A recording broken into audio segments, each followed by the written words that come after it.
Within the Gate by John Greenleaf Whittier.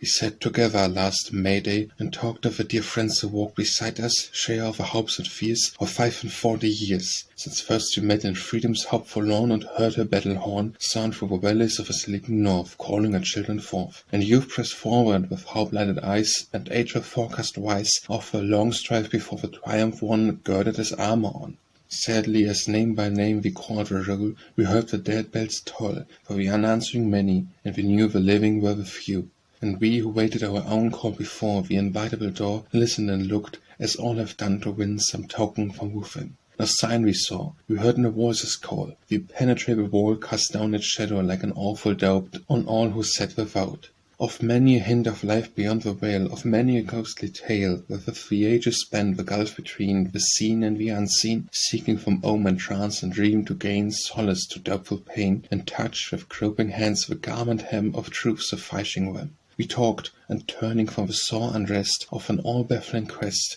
we thought of holy lives who had from us passed, hopeful unto the last, as if they saw beyond the river of death, like him of Nazareth, the many mansions of eternal days lift up their gates of praise. And hushed to silence by reverent awe, we thought, O friend, I saw in thy true life of word and work and thought the proof of all we sought.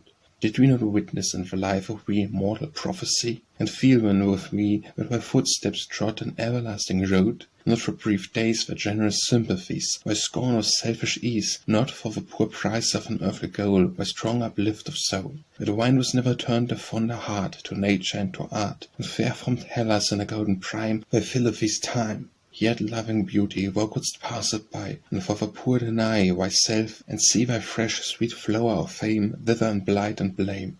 Sharing his love who holds in his embrace the lowliest of our race, sure the divine economy must be conservative of we. For truth must live with truth, self-sacrifice seek out its great allies, good must find good by gravitation sure, and love with love endure. And so since thou hast passed within the gate, whereby a while I wait, I give blind grief and blinder sense the lie, thou hast not lived to die.